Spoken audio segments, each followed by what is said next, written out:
오늘 우리에게 주시는 하나님 말씀은 로마서 8장 18절에서 30절까지 말씀입니다. 로마서 8장 18절에서 30절까지 말씀입니다.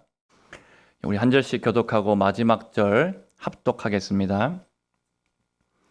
생각하건대 현재의 고난은 장차 우리에게 나타날 영광과 비교할 수 없도다.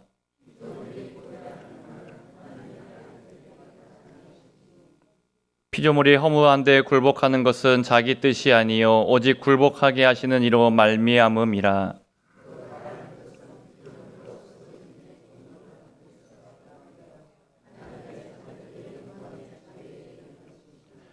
피조물이 다 이제까지 함께 탄식하며 함께 고통을 겪고 있는 것을 우리가 아느니라.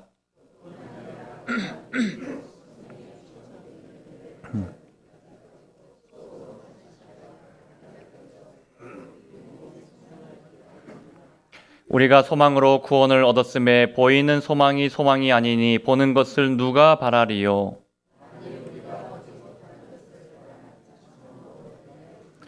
이와 같이 성령도 우리의 연약함을 도우시나니 우리는 마땅히 기도할 바를 알지 못하나 오직 성령이 말할 수 없는 탄식으로 우리를 위하여 친히 간구하시느니라.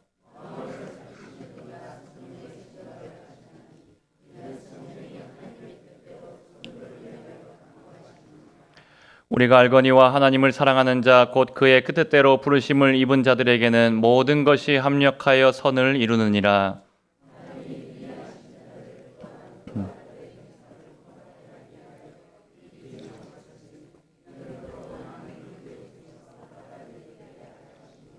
함께 읽겠습니다.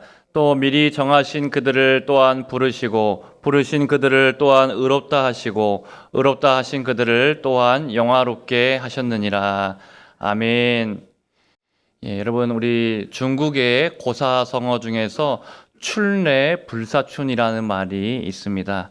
앞에 한자를 좀 띄워주시면요, 춘례 불사춘 해가지고 봄이 왔지만 봄 같지 않다라는 그런 의미의 고사성어가 있습니다. 이 표현은 어디에서 나왔는가 하면은 한나라 시대의 이야기와 관련되어 있습니다. 특히 그 시대의 미녀로 유명했던 왕소군이라고 하는 여인의 이야기에서 자주 언급됩니다. 왕소군이라는 이 여인은 궁녀였는데 황제의 눈에 띄지 못해서 저 멀리 변방으로 시집을 가게 됩니다. 그녀는 북쪽의 차가운 땅으로 떠나게 되었죠. 우리 한번 그림을 한번 띄워주시면요. 여기에 이제 이렇게 변방으로 떠나가게 되어서 그곳에 봄은 찾아왔지만 나무에 이제 꽃들도 피고 봄은 찾아왔지만 낯선 땅에서의 외로움 때문에 봄이 와도 전혀 봄처럼 느껴지지 않는 것을 경험합니다. 사람들이 그 상황을 표현해가지고 춘례 불사춘 해가지고 봄은 왔는데 봄이 아닌 것 같다라는 그런 고사성어가 유래됐다라고 합니다. 여러분, 그렇죠. 봄은 분명히 왔는데 마음은 여전히 겨울일 때가 있습니다. 거리에는 꽃이 피고 날씨도 풀렸지만 마음속의 현실은 여전히 따뜻하지 않을 때도 있다는 말입니다. 여러분, 뉴스를 보면 어떻습니까? 경기가 여전히 어렵고 또 국제 정세는 여전히 불안합니다. 특히 이란과 미국 사이의 이 긴장 관계 때문에 유가가 급등하고 있어서 모든 서민들이 다 고통받고 있습니다. 여러분, 우리 삶 속에서도 춘례 불사춘 할 때가 많이 있습니다. 겉으로는 좋아 보이지만 그 속에서는 전혀 그렇지 않을 때가 있습니다. 여기에 계신 분들은 아마 대부분 중년 이상의 분들이 이 자리에 나와 계신 것 같습니다. 중년 이상이신 분들은 여러분 빈둥지 증후군을 많이 겪는다라고 합니다. 자녀가 대학에 가거나 취업 및 결혼하여서 독립하고 집을 떠나고 나니까 어떻습니까? 이 부모가, 양육자였던 부모가 경험하는 슬픔과 또 외로움들, 상실감을 가리켜서 빈둥지 증후군이다라고 그렇게 말합니다. 많은 어머니들이 그런 것들을 경험한다라고 합니다. 자녀들 다 출가시켜 놓고 나니까 빈둥지처럼 외로움이 찾아오고 불안감과 두려움들이 마음속에 엄습할 때가 있습니다. 우리 남편이시거나 아버지이신 분들은 더 할 것입니다. 노후에 대한 두려움, 하루하루 가장의 무게는 더해가고 가정에서 제일 외로운 사람들이 아버지라는 그런 말이 있습니다. 내일 일이 어떻게 될지 모르는 불안함 속에서, 그런 시대 속에서 우리가 다 살고 있습니다. 또 이런 나 자신의 연약함과 또 여러 가지 관계라든지 오는 불안감이 우리 안에 늘 있다라고 할 수 있습니다. 여러분, 또 우리가 지난주에 말씀 살펴본 것처럼 죄로 인해서 우리가 두려워하기도 합니다. 내 맘대로 안 되는 내 성격, 내 분노, 다른 사람들을 미워하는 마음, 또 욕심과 욕망 등 우리 마음속에는 하루에도 수십 번씩 수백 번씩 천국과 지옥을 오가기도 하는 것이 우리 마음이다라고 할 수 있습니다. 그도 그럴 것이, 여러분, 우리가 하루에 얼마나 많은 생각을 많이 하겠습니까? 수천 번, 수만 번 그렇게 생각들을 하면서 살아갈지 모르겠는데 최소한 수백 번 이상 생각을 할 것인데, 그 중에 다 좋은 생각만 하겠습니까? 부정적인 생각들, 또 우리 안에 여러 가지 연약한 생각들도 할 때가 많이 있다라는 것이죠. 여러분, 그래서 지난 로마서 7장 바울의 탄식에서 살펴본 것처럼 죄 속에 사는 것이 이제 우리가 익숙해졌고 즐거워하는 죄의 친화적인 모습도 우리 안에 있다라고 할 수 있습니다. 지난주에 제가 바퀴벌레와 쥐 이야기를 하면서 그들과 함께 한 방에 있는 것을 생각해 보라라고 얼마나 끔찍한지 말씀을 드렸죠. 죄와 함께 있는 것이 그것과 같다라고 말씀드렸습니다. 지난주에 제가 쥐 이야기를 하다가 다음에 이야기해드리게 되는데 생각해보니까 그냥 오늘 하는 게 나을 것 같아서 그냥 말씀드리려고 합니다. 여러분, 저는 쥐를 끔찍하게 싫어합니다. 쥐와 눈도 못 마주칩니다. 예전에 제가 아파트 담벼락길을 따라서 이렇게 길을 걸어가고 있었습니다. 왼쪽에는 이제 4차선 도로가 이렇게 쫙 펼쳐져 있고, 저는 이제 인도를 따라서 걷고 있고, 오른쪽에는 아파트 담벼락을 이렇게 펼쳐져 있는 그 길을 쭉 걸어가고 있었습니다. 가다가 제가 이제 무심코 오른쪽으로 딱 눈을 돌렸는데 이 아파트 담벼락 위에 있는 쥐와 눈이 딱 마주쳤습니다. 예, 바로 옆에서 쥐와 눈이 딱 마주치니까 제가 어떻게 했습니까? 으악! 하고 소리를 크게 질렀습니다. 그랬더니 여러분, 그 4차선 대로 앞에 이제 횡단보도가 있었는데 그 횡단보도에 있던 사람들이 폭탄이 터진 줄 알고 깜짝 놀라가지고 땅바닥에 엎드리고 난리가 났었습니다. 그때 저 때문에 난리가 났었는데요. 저는 그만큼 쥐를 싫어하고 쥐를 보기만 해도 털이 쭈삐쭈삐 사는 것처럼 아주 쥐를 공포스럽게 생각합니다. 그런데 그런 쥐와 우리가 일주일 동안 같이 한 방에 살라라고 한다면 어떨까요? 어떤 기분일까요? 참 괴로울 것입니다. 이 쥐와 죄라는 말도 아주 비슷하지 않습니까? 쥐와 죄도 단어도 비슷한데 그런데 이 끔찍한 것도 마찬가지로 참 굉장히 끔찍하다라는 생각이 듭니다. 그런데 여러분, 우리의 본성은 이 죄와 늘 동거동락하려고 하고 또 이렇게 본성이 아주 죄와 친화적인 성격이 되어버렸다는 것이 우리의 현실입니다. 죄의 습관들이 남아서 그렇다는 것이죠. 여러분, 이런 죄의 문제로 바울이 탄식했고 우리들도 탄식할 수밖에 없었습니다.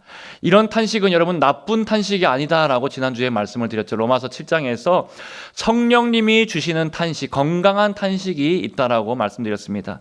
내 죄를 깨닫게 해주시고 성령님께서 우리 가운데 역사하셔서 탄식이 일어나게 하시는 건강한 탄식은 우리에게 필요한 탄식이다라고 말씀을 드렸죠. 바울도 7장 마지막에 그래서 결론이 무엇이었습니까? 탄식으로만 끝나지 않고 그리스도 예수께 감사하면서 진리를 깨닫고 또 하나님의 역사를 깨닫고 감사하면서 7장 마지막에 마치고 있는 것을 우리가 지난주에 살펴봤습니다. 여러분, 바울이 깨달은 것이 무엇입니까? 우리에게 복음을 주님께서 주신 것이고 그 복음을 믿고 매일매일 약을 먹는 것처럼 먹으면은 복음으로 승리할 수 있고 은혜의 DNA로 우리가 이제 죄와 싸워서 이길 수 있는 면역력이 생겼다라는 것이죠. 여러분, 오늘 여기에 대해서 하나님께서 우리를 위해서 이루신 이 놀라운 복음에 대해서 또 하나님의 이 역사에 대해서 로마서 8장 말씀을 통해서 우리가 살펴보려고 합니다. 오늘 말씀인 로마서 8장에도 7장과 동일하게 바울의 탄식과 같이 탄식이라는 단어가 3번이나 반복해서 나옵니다. 7장에만 나오는 것이 아니고 8장에도 탄식이 나오는데요. 여러분, 첫 번째 탄식은 무엇인가 하면 바로 우리들이 죄와 세상 속에서 겪는 여러 문제 앞에서 하는 탄식, 앞에서 살펴봤던 바울이 했던 것과 같은 탄식이 나오고 있습니다. 8장 23절 말씀을 앞에 화면 통해서 한번 같이 읽어보겠습니다. 그뿐 아니라 또한 우리 곧 성령의 처음 읽은 열매를 받은 우리까지도 속으로 탄식하여 곧 우리 몸의 속량을 기다리느니라. 아멘. 여러분, 우리까지도 속으로 탄식하여라고, 우리는 정말 완전한 주님의 구원, 완전한 속량을 기다리면서 죄로 가득 찬 이 세상 속에서 탄식 속에서 그렇게 살아가고 있다라고 말하고 있습니다. 여러분, 우리는 얼마나 깨지기 쉬운 유리잔과 같고, 또 우리는 얼마나 정말 상한 갈대와 같이 이렇게 하나님 앞에서 언제든지 이렇게 넘어질 수밖에 없는 연약한 존재라는 것을 깨닫게 됩니다. 백석대학교의 구약학을 가르치는 한 교수님께서 말한 것처럼 우리는 마치 수류탄의 핀을 뽑은 사람들과 같다라고, 언제 터질지 모르는 그런 삶을 우리가 지금도 살아가고 있다라고 그렇게 말했습니다. 우리의 현실이 정말 그렇죠. 우리의 삶이 그렇죠. 언제 터질지 모르는 그런 인생을 한 걸음 한 걸음 우리가 조바심 내면서 걸어가고 있습니다. 여러분, 그런 우리의 실존적인 문제 앞에서 우리가 늘 고뇌하고 탄식하면서 살 수밖에 없는 것이 우리의 모습이죠. 자, 이제 오늘 말씀 두 번째 탄식, 로마서 8장에서 말하는 두 번째 탄식은 우리만 탄식하는 것이 아니라 이 세상도 우리와 함께 탄식하고 있다라고 말합니다. 22절 말씀도 앞에 화면통해서 같이 한번 읽어보겠습니다. 시작. 피조물이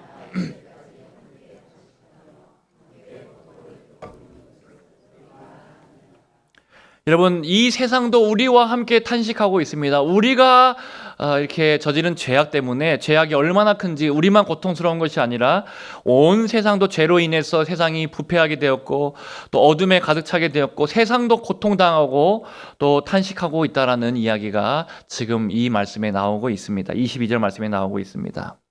피조물이 다 함께 탄식한다.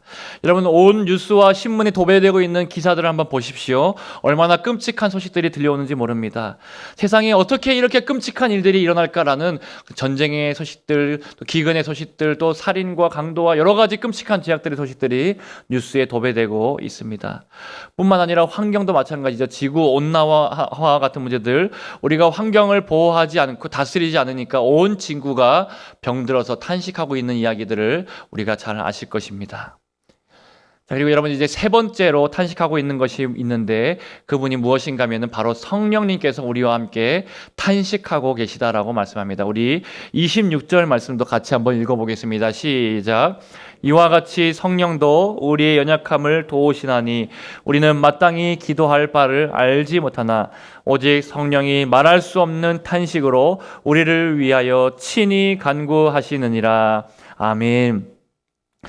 여러분, 바울이 로마서 7장에서 탄식하다가 깨닫게 된 것이 무엇입니까? 왜 손뼉을 치면서 하나님께 감사하고 있습니까? 내 안에 성령님께서 함께 하시고, 또 승천하신 예수님께서 나를 위해서 중보하고 계시고, 삼위 하나님께서 놀랍게 나를 위해서 일하신다라는 것을 깨닫고, 나 혼자 탄식하는 것이 아니구나라는 것을 깨닫고 감사하게 되었습니다. 지금 성령님께서 나와 함께 탄식하고 있는 것을 깨닫고 지금 바울이 이렇게 성령님의 역사를 고백하고 있습니다. 나 자신만 놓고 보면은 나는 죄로 잘 바뀌지 않고 변화되지 않고 늘 갈등과 탄식 속에 살아갈 때가 많은데, 나 혼자 싸우는 싸움이 아니라 성령님께서 탄식하면서 나와 함께 싸워주고 계시다라는 것을 바울이 깨달았다는 것이죠. 자, 그러면은 바울이 깨달은 그 삼위 하나님의 역사, 신나하면서 하나님이 이렇게 나를 위해서 일하시고 나를 위해서 도와주시는구나 깨달은 이 삼위 하나님의 역사가 무엇인지 우리 세 가지로 우리 삼위 하나님의 역사를 살펴보려고 하는데요. 오늘은 성령님께 조금 더 분량이 많기 때문에 성령님께 초점을 맞춰서 보고요. 다음 주에 혹시 제가 모르겠습니다. 한 번 더 8장을 한 번 더 다룰지는 모르겠습니다. 그런데 어쨌든 이렇게 삼위 하나님의 역사를 같이 한번 보도록 하겠습니다. 여러분, 성령님께서 우리를 어떻게 도우십니까? 26절을 다시 한번 보십시오. 성령도 우리의 연약함을 도우시나니 우리가 마땅히 기도할 바를 알지 못하나 말할 수 없는 탄식으로 우리를 위해서 성령님께서 친히 간구하신다라고 말씀합니다. 우리는 연약해서 기도할 때도 여러분, 기도를 잘하는 사람이 별로 없습니다. 우리가 연약해서 무엇을 위해서 기도하고 어떻게 기도해야 될지, 또 내 힘으로도 기도의 깊은 자리로 나아가지 못할 때가 많이 있습니다. 때로는 마음이 지치고 피곤해서 기도할 힘이 없어서 기도가 안 되기도 하고요. 또 입술은 닫히고 깊은 한숨과 탄식만 나올 때가 있습니다. 영적인 깊은 침체에 빠질 때도 있습니다. 그런데 그때 우리만 탄식하는 것이 아니라 성령님께서 우리가 실패하고 넘어져서 깊은 한숨을 쉴 때 우리와 함께 탄식하고 계시다라고 말씀하고 있는 것이죠. 그 성령님은 그냥 한숨만 내쉬는 것이 아니라 탄식만 하는 것이 아니라 우리를 위해서 친히 간구하신다라고 성경에 지금 말씀하고 있습니다. 부모님과 가족들이 또 우리 성도들이 서로를 위해서 중보해 줄 수 있습니다. 가까운 또 지인들이 우리를 위해서 중보해 줄 수 있습니다. 그런데 여러분, 아무도 나를 위해서 나를 다 잊어버리고 기도하지 않는 그 순간에도 성령님께서는 늘 우리를 위해서 쉬지 않고 중보하고 계십니다. 성령님께서 무엇을 위해서 우리를 위해서 기도하고 계십니까? 우리는 연약하고 무지하여서 하나님의 뜻에 맞지 않게 내 생각대로 내 뜻대로 기도할 때가 많은데, 내 욕심대로 구하고 기도할 때가 많은데, 우리에게 정말 무엇이 진짜 필요한지 알지 못하고 구할 때가 많이 있습니다. 그런데 성령님께서는 하나님의 뜻대로 성도를 위해서 간구한다라고 로마서 8장 27절에 말씀하고 있습니다. 우리 27절 말씀도 앞에 화면 통해서 한번 확인해 보겠습니다. 우리 같이 한번 읽어보겠습니다. 시작. 마음을 살피시는 이가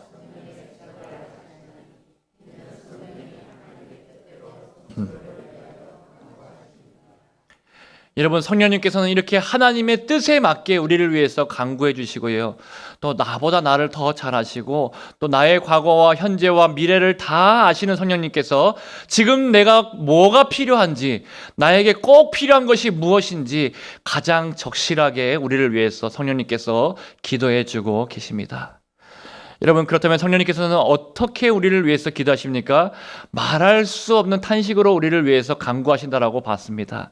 탄식으로 기도하신다라는 이유는 우리 안에 거룩한 탄식을 성령님께서 지금 일으켜 주시고 계시다라는 말입니다.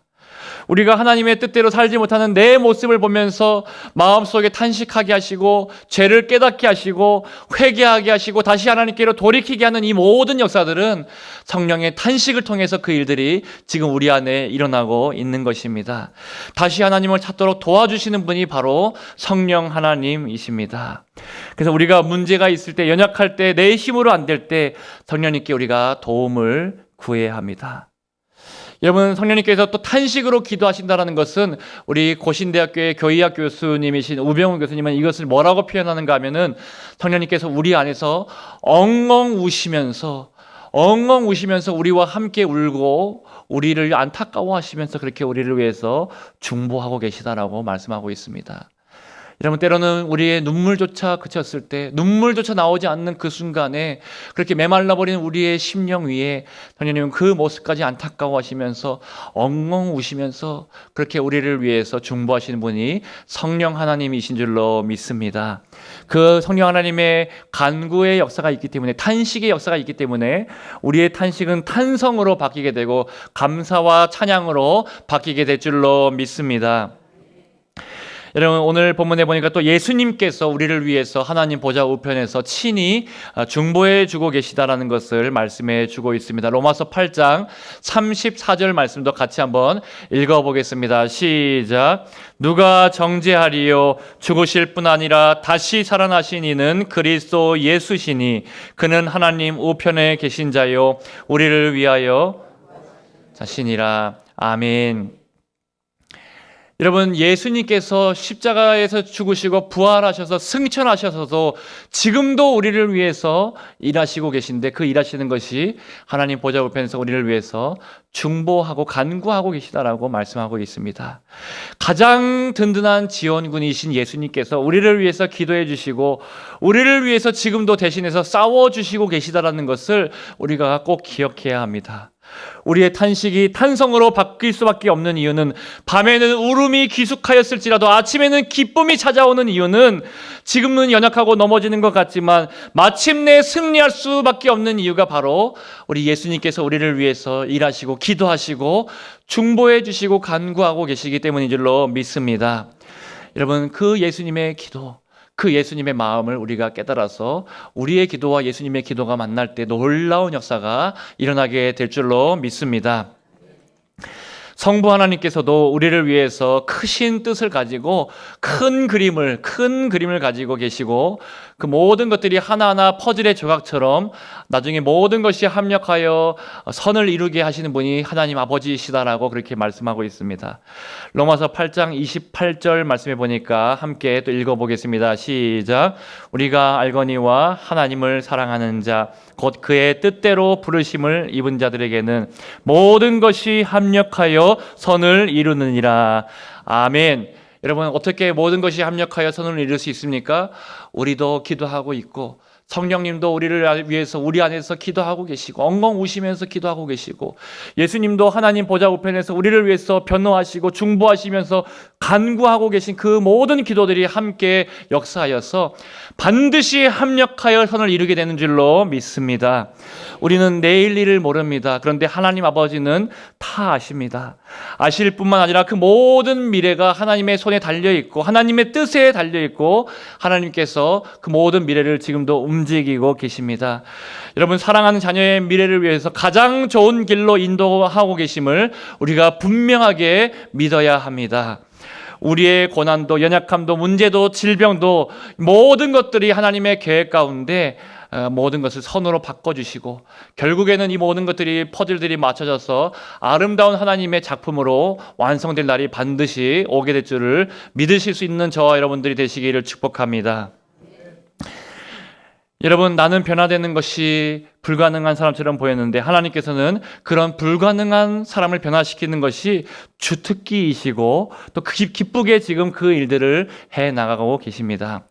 우리는 문제가 있을 때, 연약할 때, 내 힘으로 안 될 때, 그래서 우리가 성령님의 개입을 요청드리고 도우심을 구하면은 우리는 삼위 하나님의 이 도우시는 놀라운 역사를 깨닫게 되고 경험하게 되고 누리게 될 줄로 믿습니다. 여러분, 이렇게 삼위 하나님의 이루신 역사들이 로마서 8장에 쫙 기록이 되어 있는데 우리의 피부에 와닿게 잘 느껴지지 않을 때가 혹시 있을지 모르겠습니다. 너무나 교리적이고 이론적으로 그렇게 느껴질지 모르겠습니다. 여전히 우리 삶은 패배하는 것처럼 보이고 연약해 보이고 바뀌지 않는 것처럼 느껴질 수도 있습니다. 그것이 당연할 수 있습니다. 여전히 우리는 연약하기 때문입니다. 예수님의 승리를 믿었다고 해서 우리가 갑자기 슈퍼 크리스찬이 되는 것이 아니고 우리가 뭔가 엄청난 힘과 능력을 얻어서 완전히 다른 삶을 사는 것이 아닙니다. 여전히 우리 안에는 연약함이 남아 있습니다. 그런데 우리와 함께 하시는 하나님께서 계시기 때문에 이 삼위 하나님을 믿는 믿음으로 나아가면은 반드시 승리할 날이 우리에게 반드시 찾아오게 될 줄로 믿습니다. 예를 한 가지 들어보면요, 우리가 자주 부르는 찬송가 가사에 보면은 어린아이 같은 우리 미련하고 약하나 주의 손에 이끌리어 생명길로 가겠네라는 찬송이 있죠. 여러분, 이 찬송처럼 우리는 때로는 어린아이 같은, 어른이지만 어린아이와 같은 그런 모습으로 살아갈 때가 많이 있습니다. 그래서 여기 이제 어린아이가 있다 생각해 보십시오. 이제 뭐 6살, 7살 된 아기가 있습니다. 기저귀도 벗어버렸고 말도 조금 하게 되고 밥도 혼자 먹을 수 있는 그런 아이가 있습니다. 그런데 어쩌다가 한 번씩 밤에 자다가 그만 오줌을 싸버릴 때도 있겠죠. 또 말도 다 알아듣지 못할 때도 있고요. 밥 먹다가 또 실수해서 그릇을 깬다든지 또 반찬을 많이 흘린다든지 그렇게 실수할 때도 분명히 있을 것입니다. 그런데 이 아이가 나는 못해라고, 나는 실패할 수밖에 없어라고 패배주의에 빠지거나 나는 왜 이것밖에 안 될까라고 하면서 포기해버리거나 자책하지 않습니다. 왜 그렇습니까? 옆에서 엄마 아빠가 있기 때문입니다. 엄마 아빠가 계속 격려해주고 가르쳐주고 도와주기 때문입니다. 너가 잘할 수 있다라고, 지금은 실수하지만 잘할 수 있는 날이 반드시 온다라고 그렇게 격려해주고 응원해줄 때 이 아이가 용기를 얻고 언젠가는 또 반드시 그렇게 될 날이 오게 된다는 것을 우리가 알고 있습니다.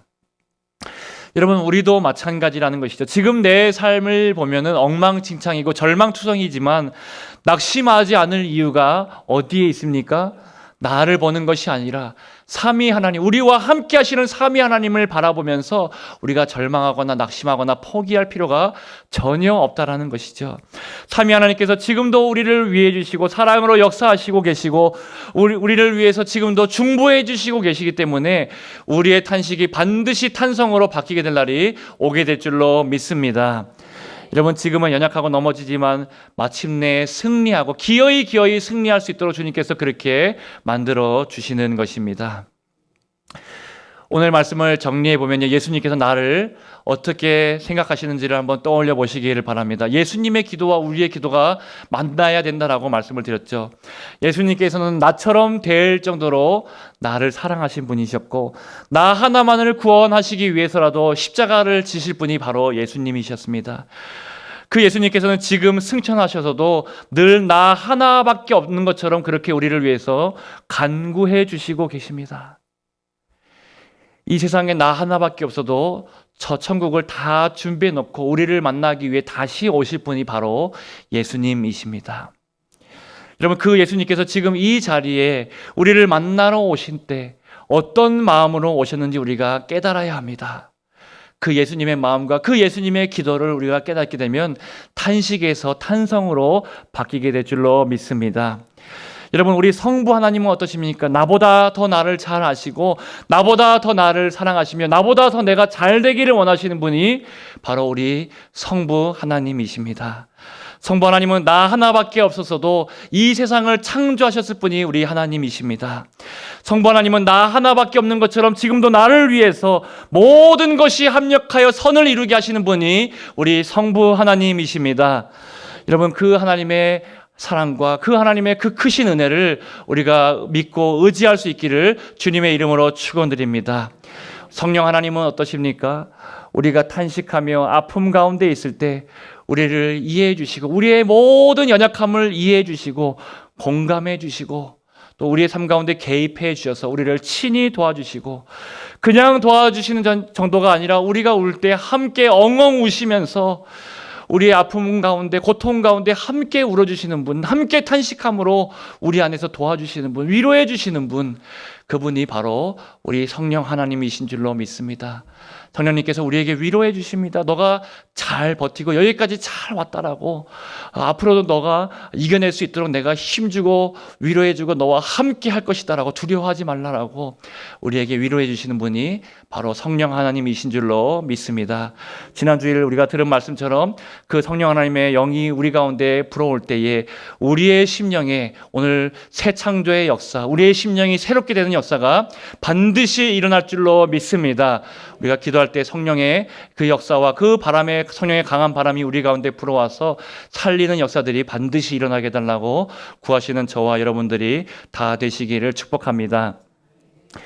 여러분, 그래도 삼위 하나님의 역사가 잘 안 느껴지시는 분들이 계실 것 같아서 제가 한 가지를 더 준비해 봤습니다. 여러분, 이 하나님의 사랑이 또 은혜가 당연하게 여겨지고 자주 듣다 보니까 무덤덤하게 느껴지시는 분이 계시다면은 여러분 한번 생각을 해보시죠. 지난주에 창조에 관련된 제가 말씀을 드렸었는데, 온 우주에 별의 개수가 몇 개나 될까요? 이 별의 개수를 셀 수가 없다라고 말합니다. 이미 과학의 힘으로도 다 셀 수 없을 만큼 무한한 숫자의 별의 개수다라고 말하고요. 조금 더 이해하기 쉽게 말한다면 세계의 바다에 있는 모든 모래알과 이 모든 땅의 흙과 이 모든 것들을, 그 작은 모래알 하나를 다 세도 그것보다 별의 숫자가 훨씬 더 많고 셀 수 없는 무한한 그런 별들이 있다라고 말합니다. 여러분, 그 온 우주의 광대한 우주 중에서, 그 많은 별 중에서 하나님께서는 이 지구에 우리가 살게 하셨습니다. 여러분, 이것은 기적과 같은 일이죠. 여러분, 또 정자와 난자, 사람의 남자와 여자의 몸에서 정자와 난자가 만나려면은 그 중에서 이제 임신이 되려면 어떻게 됩니까? 약 2억 개의 정자 중에서 한 정자가 수많은 난자 중에 한 난자를 만나서 그 엄청난 확률을 뚫고, 그래서 우리가 임신이 되어서 또 착상이 되고 임신이 되어서 우리가 태어나게 되었다라고 말합니다. 여러분, 이것도 엄청난 확률이죠. 사실은 로또에 맞는 것보다 더 큰 확률이 이렇게 수많은 정자 중에서, 수많은 난자 중에서 하나가 만나는 것이 로또보다 더 큰 그런 확률이다라고 말합니다. 로또보다 더 큰 확률로 여러분들이 지금 이 자리에 존재하고 계신 것입니다. 별로 놀라지도 않으시네요. 네. 여러분, 또 한 가지 말씀드려보겠습니다. 다 제가 생각해보니까, 묵상해보니까 나오는 건데요. 우리 세계 인구가 몇 명입니까? 약 60억 인구 중에서 서로를 모르는 누군가가 만나서, 한 사람과 한 사람이 만나서 서로 마음이 맞아서 결혼한다라는 것, 여러분, 나랑 생판 다르고 살아온 환경과 배경과 모든 생각과 가치관이 다른데 나랑 다른 그 두 사람이 만나가지고 같이 살게 되고 또 같이 한평생을 함께 한다는, 결혼한다는 것, 또 그 가정을 이루고 자녀를 낳는다는 것도 여러분 생각해 보면은 60억 인구 중에서 그렇게 만난다는 것이 기적이다라고 할 수 있습니다. 저는 저희 아내를 만난 걸 생각해 보니까 기적이고 감사할 수밖에 없습니다. 예, 이것도 뭐 이렇게 반응이 없으시면 제가 또 어떻게 해야 되나 참 이렇게 손발이 오그라드는데요. 예. 여러분, 이래도 여러분 공감 못하실 것 같아서 우리가 살고 있는 시대를 생각해 보십시오. 우리가 살고 있는 이 시대는 많은 시대 중에서 정말 왕처럼 누릴 수 있는 그런 시대를 우리가 살아가고 있습니다. 여러분, 우리는 조선시대의, 고려시대의 그 왕들보다 더 풍성하게 더 많은 것들을 누리면서 지금 우리가 살아가고 있다는 것을 아십니까? 왕이 못 먹는 산의 진미, 세계의 모든 음식들을 우리는 다 먹고 누리고 세계 어느 곳이든지 가면서 또 여행도 하고 마음만 먹는다면 할 수 있는 그런 삶을 우리가 살아가고 있는 것이죠. 기적 중에 기적은 무엇입니까? 우리가 보이지 않는 그 하나님을 마음에 믿게 되었고 또 우리 안에 정말 믿음이 생겨났고 그것이 기적이고요. 교회에 나와서 또 신앙생활하게 되었고 살아가면서 많은 하나님의 기적들, 하나님의 은혜들, 또 하나님의 복을 받고 누리는 것이, 이 모든 것들이 사실은 기적이다라고 할 수 있습니다. 여러분, 그렇게 우리는 삶 속에 수많은 간증들을 가지고 기도의 응답을 가지고 경험하면서 지금도 살아가고 있는 것이죠. 제가 대신방 하다 보니까 여러분들의 삶 속에서 얼마나 놀라운 간증이 많은지요. 또 얼마나 은혜로 지금도 살아가고 있고 지금까지 살아온 것이 은혜였고 앞으로 살아갈 날이 정말 은혜라는 고백이 제가 마음에 감동이 될 때가 참 많았습니다. 저만 그런 것이 아니고 이 자리에 계신 분들이 다 그럴 것입니다. 여러분, 뭐 하나 그냥 우연히 된 것이 없다라는 것이죠. 삼위 하나님의 역사이고 하나님의 은혜가 있기 때문에 또 하나님께서 지금도 우리를 위해서 일하시고 우리 가운데 기도하고 역사하시기 때문에 그렇게 합력하여서 모든 것이 반드시 선을 이루게 될 줄로 믿습니다. 여러분, 오늘 새벽의 말씀에서도 은혜를 잊어버리면 죄가 들어온다라고 제가 말씀을 전했는데 우리는 이 복음, 바울이 깨달은 이 은혜, 하나님이 주시는 이 복음과 은혜를 계속해서 기억하고 묵상하고 또 이 복음을 매일매일 누려서 내 힘으로 내 노력으로 하는 신앙생활이 아니라 삼위 하나님의 역사로 이루어지는 그런 아름다운 신앙생활을 하게 되시기를 주님의 이름으로 축원드립니다.